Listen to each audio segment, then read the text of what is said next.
అతని ఫేస్ మాత్రం గంభీర సంద్రంలా ఉంది. అరగంట వరకు డిస్టర్బ్ చేయొద్దని పిఏకి చెప్పి క్యాబిన్ డోర్ లాక్ చేసి సిగరెట్ తీసి వెలిగిస్తూ గ్లాస్ వాల్ నుంచి బయట ప్రపంచాన్ని చూస్తున్నాడు. అతని ఆలోచనలు ఎప్పుడూ ఇక్కడే జీవం పోసుకుంటాయని ఎవరికీ తెలియదు. 4 ఏళ్ల క్రితం ప్రాణాపాయ స్థితిలో ఉన్న హరిణిని తీసుకుని వెళ్తున్న అభికి అచ్చం పాప లాంటి రూపు, సేమ్ వయసున్న మరో పాపను చూసి అడుగు ముందుకు కదల్లేదు. అతని మైండ్ మొద్దుబారి కాసేపు పని చేయలేదు. ఇది ఎలా సాధ్యం? అచ్చం హరిణిలా మరో పాప. తను చూస్తుంది నిజమా లేక భ్రమనా? చేతిలో మూటగా వడిలిపోయిన హరిణిని చూశాడు. ఆఖరి శ్వాస వదిలేసి నిర్జీవంగా పడిపోయింది. అతని గుండె ఆగి ఆగి కొట్టుకుంది.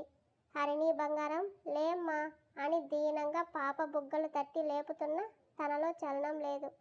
పాప లేదన్న వాస్తవం అతనంత త్వరగా జీర్ణించుకోలేకపోతున్నాడు.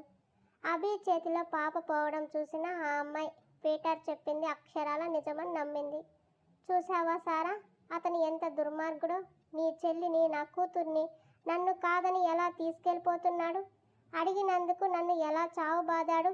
కూతురు ముందు ముసలి కన్నీళ్లు కారుస్తూ తను చేసిన దాష్టికం అంతా అభి చేశాడని నెపం అతని మీదకి నెట్టేశాడు.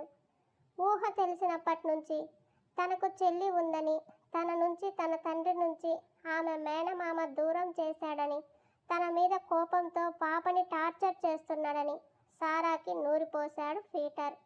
ఇప్పుడు కూడా హరిణిని అభి చంపేశాడని పాపని నమ్మించాడు. Sara Harini twin sisters. హరిణికి పూర్తి opposite Sara. Hyper active kid. పాప తెలివి అమోఘం.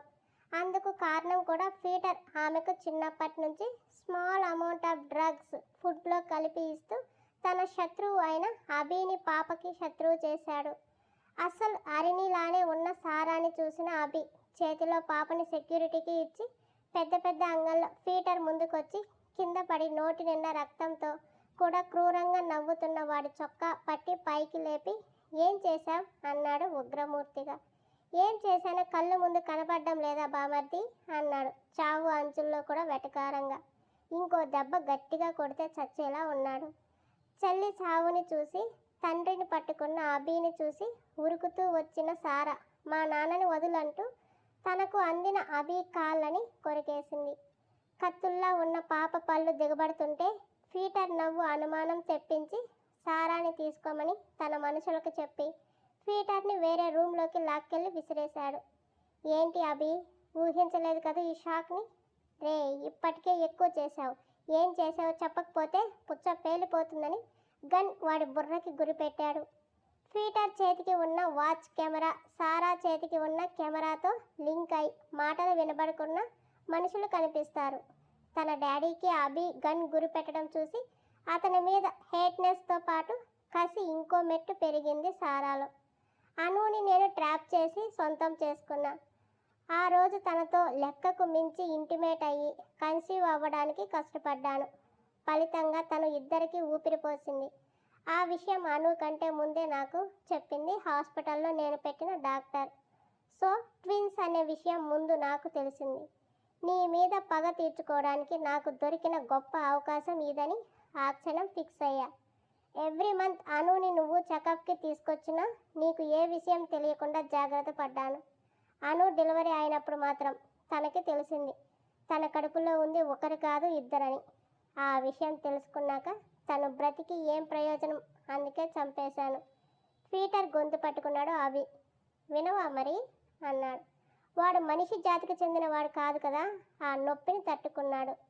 రిలాక్స్. అసలే అక్కని పోగొట్టుకుని ఉన్నావని నీకోసం ఓ బేబీని దానం చేసి మరో బేబీని నేను తెచ్చుకున్నాను. అక్కడ కూడా నీకు బ్యాడ్ లక్. ఆ ఫస్ట్ బేబీకి డౌన్ సిండ్రోమ్ అని జబ్బు వచ్చింది. ఇక్కడ నా బేబీకి సూపర్ మ్యాన్ లాంటి పవర్స్ వచ్చాయి. సారాకి పాలలో డ్రగ్స్ ఇస్తూ నీ మీద పగని నూరిపోస్తూ పెంచాను. ఎందుకో తెలుసా? ఆ రోజు అను చెప్పిన గుర్తులు పట్టుకొని వెళ్ళిన నీకు దొరికింది నేను కాదని నీకు తెలుసు, నాకు తెలుసు. ఎప్పటికైనా నా కోసం నువ్వు వస్తావని తెలుసు. అప్పుడే నీకు అసలు పరీక్ష పెట్టాలని నా సారాని ఆయుధంగా చేసుకున్నాను. ఇప్పుడు ఆ ఆయుధమే నిన్ను చంపుతుంది.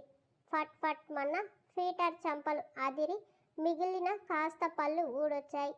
నువ్వు నన్ను ఏం చేసినా అది సారాకి తెలుస్తుంది.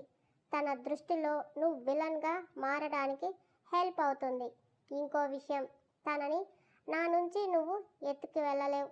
ఇదంతా ఆలోచించే తనని లాక్ చేశానని కొన్ని పేపర్స్ అభి మీదకి విసిరి, నేను పోయినా నా పగ తీర్చుకోవడానికి నా కూతురు ఉంది బామర్ది, ఎంజాయ్ అంటూ కింద పడ్డాడు. తండ్రి చనిపోయాడని సారా అరుస్తుండటం పీటర్ వాచ్ నుంచి చూశాడు అభి. మనిషి మానవత్వం మరిచి ఇంత నీచానికి క్రూరత్వానికి ఒడికడతాడని పీటర్ నిరూపించాడు. వాడిని తీసుకొచ్చి అదే చాపర్లో పడేసి అభి ఎక్కాడు. ఓ పక్క హరిణిని చూస్తూ అభి, తండ్రిని చూస్తూ సారా ఒకే భావోద్వేగాలతో ఉన్నారు. పీటర్ చనిపోలేదు. ట్రీట్మెంట్ ఇప్పిస్తూ హాస్పిటల్లో ఉంచడంతో సారాకి కొంతలో కొంత ఉపశమనం. మరి అభి? హరిణి డెడ్ బాడీని అమెరికా తీసుకెళ్ళి అను సమాధి దగ్గరే ఖననం చేశాడు. వారం అతను ఆ సమాధి దగ్గరే పడుకున్నాడు. హరిణి నవ్వు, ఏడుపు, కోపం, అమాయకత్వం అన్నీ అతని కళ్ళ ముందు కలలా వచ్చి వెళ్తుంటే మనిషిగా మామూలు అవ్వడానికి అతనికి చాలా కాలమే పట్టింది. అదే అతని స్వప్నాకి దూరం చేసింది. ఎంతకాలం ఈ దూరం అని అతను ఊహించి ఉండడు. ఆమె మీద కోపమా అంటే, ఇదంతా జరగకపోయి ఉంటే సారా ఉందన్న విషయం అతనికి ఎప్పటికీ తెలిసి ఉండేది కాదు. ఇందులో ఆమె తప్పు లేకపోయినా హరిణి అంత బాధని, నరకాన్ని చవి చూసి చనిపోవడానికి కారణం, అతని ప్రేమ ఓ పసి ప్రాణం పోవడానికి కారణమైనప్పుడు తిరిగి అదే ప్రేమను ఎలా మనసారా స్వీకరించగలడు? అందరికీ కొన్నాళ్ళు దూరంగా ఉండాలి, సారాని మామూలుగా మార్చి ఇండియా తీసుకెళ్ళాలి అనుకున్న ఓ సమయంలో పీటర్ ఫైల్ చేసిన కేస్ అభి మెడకు చుట్టుకుంది. తన డాటర్ని తన పర్మిషన్ లేకుండా తీసుకెళ్ళిపోయాడని పీటర్ అభి మీద కేసు ఫైల్ చేయించి అప్పటికే 4 ఏళ్ళు. అంతకాలం ఎందుకు సైలెంట్గా ఉన్నాడు అంటే, అభి పాపని చూసుకుంటూ తల్లిదండ్రికి దూరంగా ఉంటున్నాడు. అతని లైఫ్లో ఎలాంటి హ్యాపీనెస్ లేదు. ఎప్పుడైతే స్వప్న లైఫ్లోకి వచ్చి ఆనందాన్ని పంచి అతన్ని అర్ధాంగి అయి అభి లైఫ్ని, హరిణి గమ్యాన్ని మార్చి వాళ్ళ జీవితాల్లో వెన్నెల పూయించి దుఃఖాన్ని పూరించిందో తెలుసుకున్న పీటర్ సహించలేకపోయాడు. అభి ఒంటరిగా ఏకాకిగా రోగిష్టి బిడ్డతో ఉంటే అతను కొంతకాలం చూసి హరిణి బాగా కోలుకున్నాక తెచ్చి సారాతో కలిపి తన రివెంజ్ తీర్చుకోవాలని అనుకున్నాడు. ఈ మధ్యలో అభి లైఫ్ మారడం అతనికి ఏమాత్రం నచ్చలేదు. దాంతో హరిణిని కిడ్నాప్ చేయడానికి నిక్ని పావుగా వాడుకున్నాడు. వచ్చినా అతను ఎటు కదలడానికి కాకుండా బంధనం వేశాడు. పీటర్ ముందే ఇచ్చిన ఇన్ఫర్మేషన్తో పోలీసులు అతన్ని బంగ్లాని చుట్టుముట్టి ఇద్దరిని వేరు చేశారు.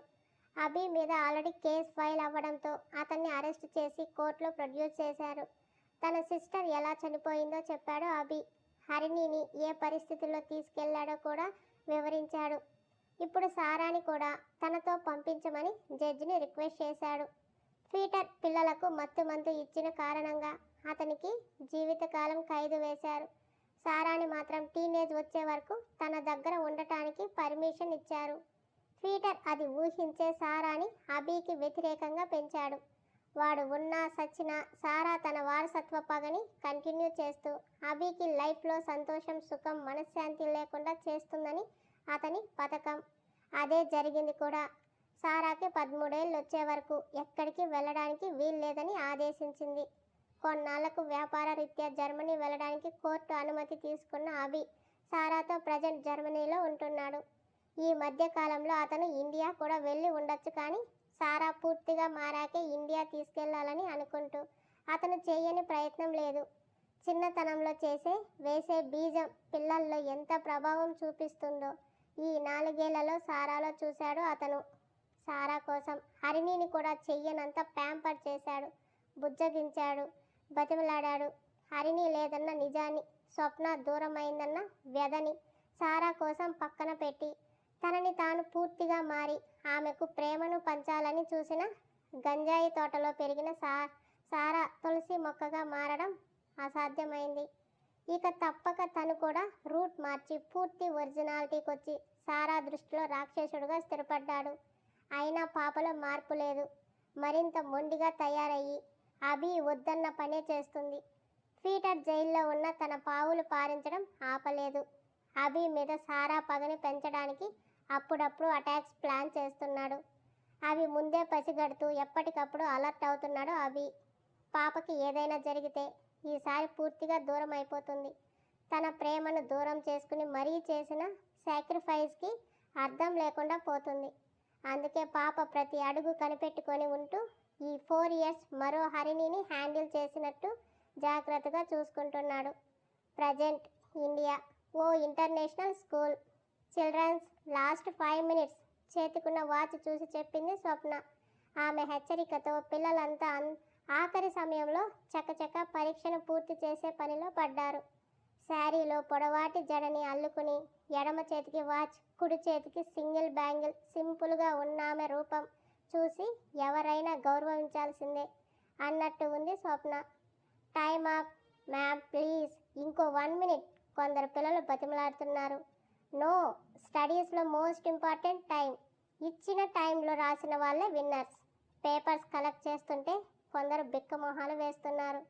బెటర్ లక్ నెక్స్ట్ టైం అని వాళ్ళకి చాక్లెట్స్ ఇచ్చి తల నిమిరింది.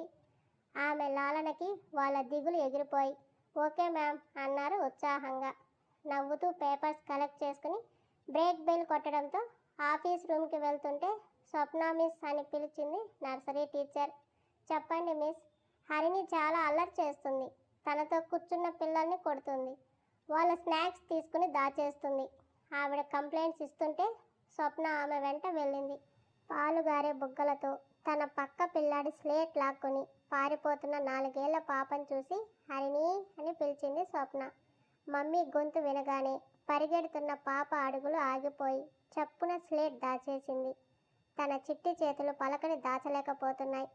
ఏం చేస్తున్నావు అంటూ వస్తున్న స్వప్నాన్ని చూసి భయపడినట్టు యాక్ట్ చేస్తుంటే ఈ వేషాలు నా దగ్గర కాదు, ఏం చేస్తున్నావు, తన స్లేట్ ఎందుకు లాక్కున్నావు అంటూ పాప చేతిలోని పలక లాక్కుంది.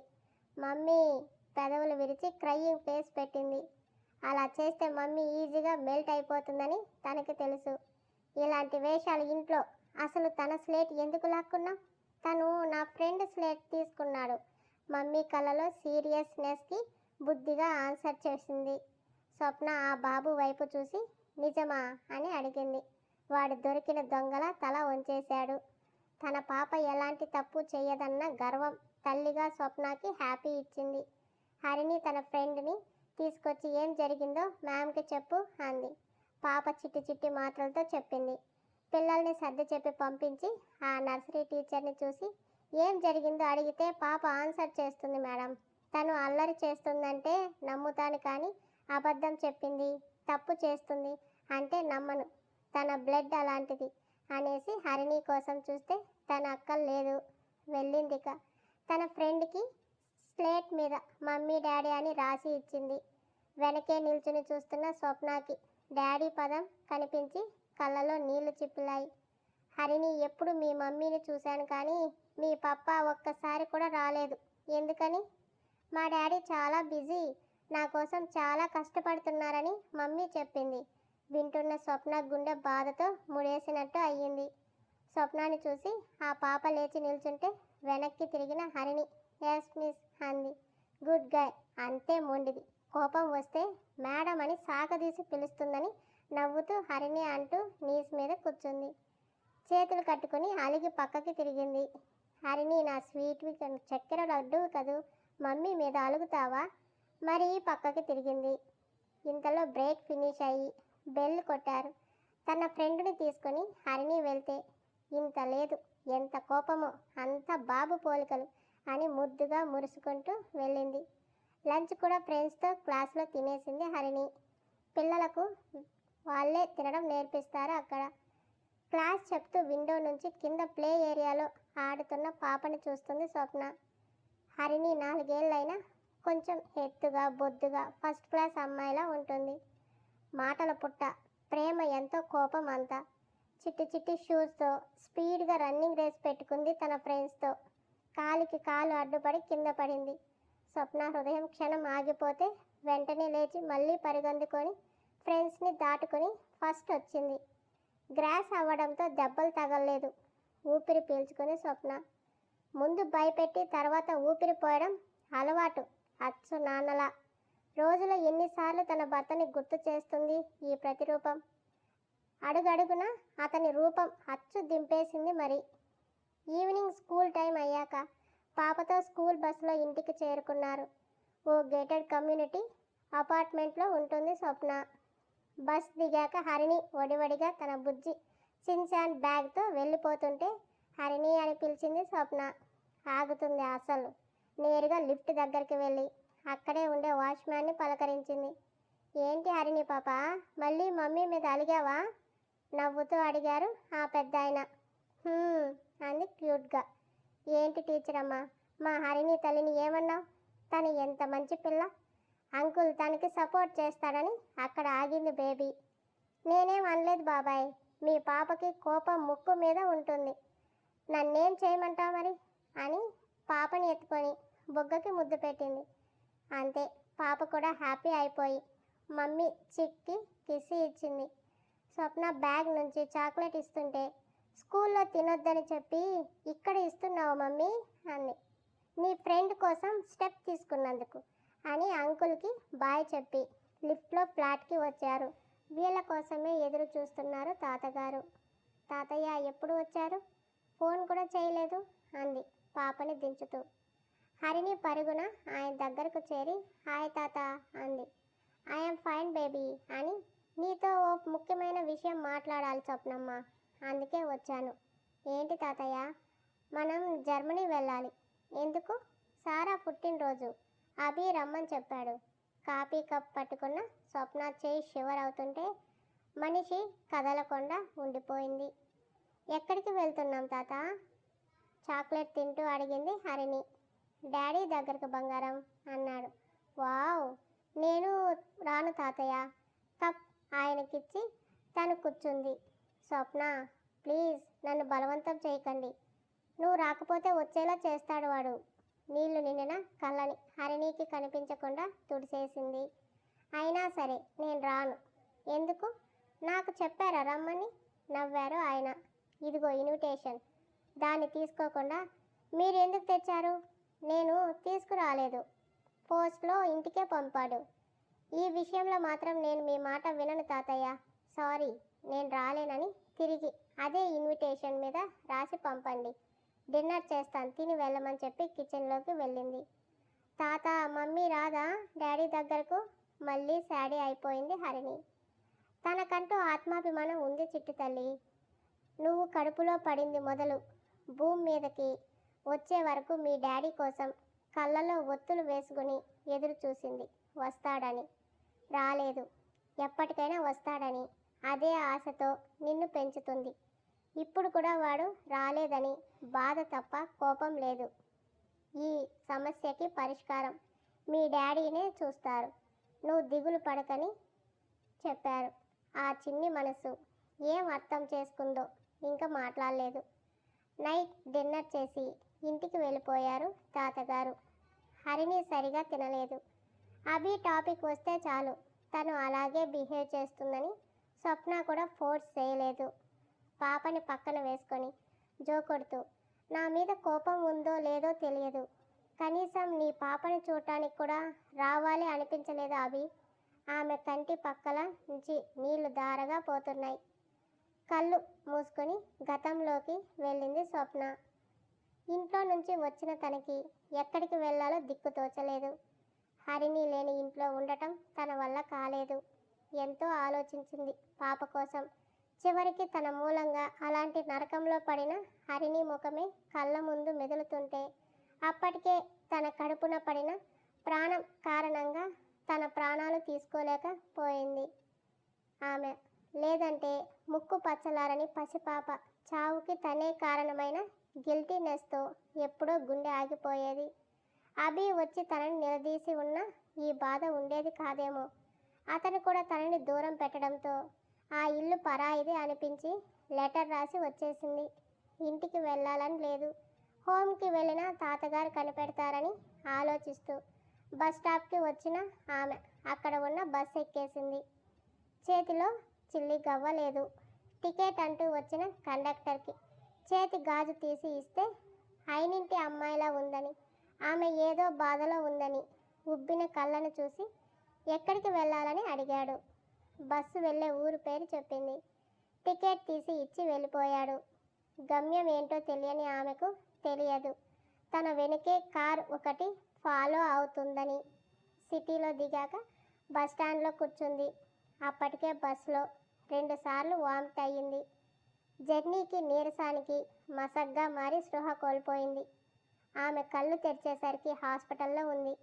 ఎవరు జాయిన్ చేశారో కనుక్కుంటే, బస్టాండ్లో నిన్ను చూశానమ్మా, నా కూతుర్లా అనిపించి తీసుకొచ్చాను. ఇంతకీ ఎవరు నువ్వు? ఒంటరిగా ఎక్కడికి వెళ్తున్నావు అని అడిగింది ఓ మధ్య వయసు ఆవిడ. నాకెవరూ లేరని అంది. అయితే నాతోనే ఉంటావా? నాకు ఎవరూ లేరు. నా పిల్లలు అమెరికాలో ఉంటారు. నేను ఓ స్కూల్లో టీచర్గా వెళ్తున్నాను అంది. నాకు ఆ స్కూల్లో జాబ్ ఇప్పిస్తారా అని అడిగింది. అలాగే అంది. 4 రోజులు రెస్ట్ తీసుకో అని మంచి బలవర్ధకమైన ఆహారం తినిపించింది ఆమె. ఇంటర్వ్యూ ఉందని తీసుకెళ్తే అప్పుడే చూసింది స్కూల్ని. అంత పెద్ద స్కూల్లో తనకి జాబ్ వస్తుందా అన్న సందేహంతో వెళ్ళిన స్వప్న ఆశ్చర్యపడేలా స్కూల్లో సెలెక్ట్ అయింది. అది కూడా మంచి శాలరీతో. నమ్మలేకపోయింది. నెలలు నిండే వరకు స్కూల్లో వర్క్ చేసి డెలివరీ టైంకి లీవ్ తీసుకుంది. హరిణి పుట్టే వరకు ఆవిడ జాగ్రత్తగా అమ్మలా చూసుకుంది. ఏనాడు నీ భర్త ఎవరు అని అడగలేదు. పాపకి 1 ఇయర్ వరకు స్వప్న ఇంట్లోనే ఉంటూ పాపని కళ్ళలో పెట్టుకొని చూసుకుంటూ తన వల్ల కోల్పోయిన పాపకి అభికి ఇచ్చిన మాట ప్రకారం అనుహరిణి అని పేరు పెట్టుకుంది. 2 ఏళ్ల తర్వాత స్వప్నతో ఉన్నావిడ కొడుకు రమ్మంటున్నారని అమెరికా వెళ్ళిపోతే ఆ ఇంట్లోనే ఇప్పుడు స్వప్న పాపతో ఉంటుంది. ఇంటి పనికి వంట పనికి మెయిడ్స్ ఉన్నారు.